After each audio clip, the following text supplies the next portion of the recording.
Welcome to Mishna study Masechet Maasrot Perekim on Mishnah Dalit. Over here in this Mishnah, we're going to discuss figs that were found on the road, and we'll also discuss olives and carobs that were found also on the road, and we'll see a few limitations to this as we read through the Mishnah. Matzah ketzitzot baderech.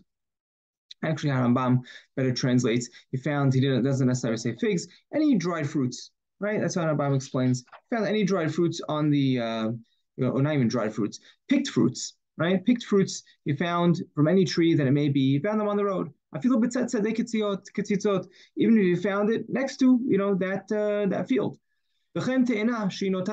Or he found a fig tree that was leaning over the road. He finds under it some figs. Right now, could we assume that we allowed to eat these? Could we take these? Do we have to leave them? Do we say it belongs to someone? So firstly, the Mishnah says, mutarot mishum gezel.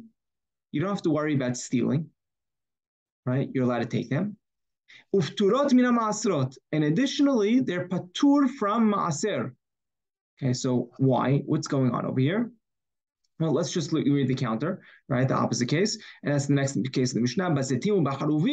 When it comes to an olive or carobs, hayavim.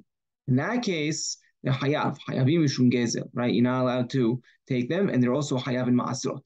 So what's the difference? What's the difference if you find figs, on the road, other fruits on the road, or if you find olives or carobs?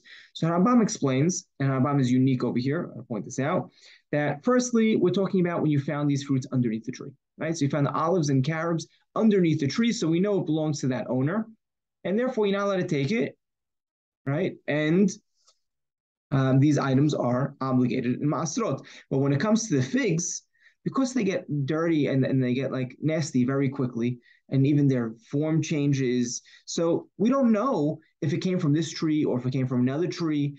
And because everything is very similar and very, alike, so the owner of the tree has no right to them more than you do. And therefore, what you find underneath isn't considered quote unquote his, right? You're allowed to take them. There's no gezel, there's no robbery involved. It's not considered theft if you take those figs. And additionally, they're patur from the maaser, and Rambam ends in here, they're patur, but he still needs to separate demai. Why does he need to separate demai? Right? Because according to Rambam, over here, we're talking about, we're not sure where these figs came from. It may be that from that tree, it may be from somewhere else. So because we're not sure where it came from, so you still need to separate maaser, Maasrot demai, right? The basic truma, and maaser shani, as all the laws of demai apply. Other Mefarshim explains very differently. Other Mefarshim explain this, that we're talking about a case where you found figs and people don't care about them, and it's a law of hefker, and because they made them ownerless, therefore it's no theft involved, and you don't have to even have to separate any truma. Forget about not even demai. Right? That's how other Mefarshim explain. But Harambam is very clear that we're talking about, we're not sure who these figs belong to, and therefore you're allowed to take them, but you still need to separate them as demai. When it comes to olives and carobs, over there we don't have the issue because they look the same, right? They look the same as what's on the tree, right? They don't change so quickly, they don't rot so quickly, so therefore you need to leave them for the owner.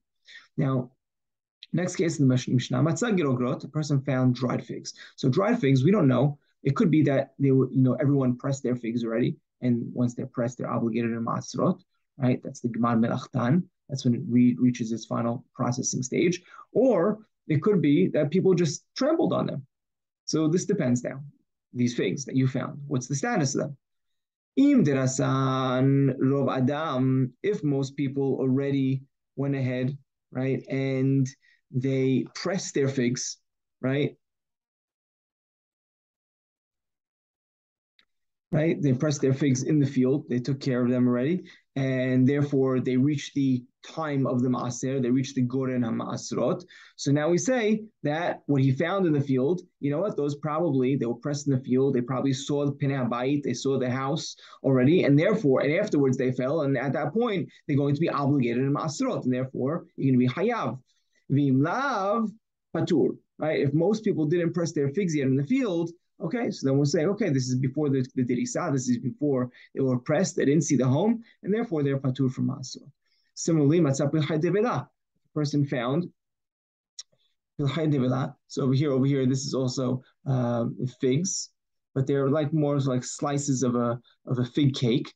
So he found these also chayav. It's going to be chayav again, same reason. Because we know that it's from something that was reached its final processing stage, it reached the gemar melacha, and it's obligated in Maasrot.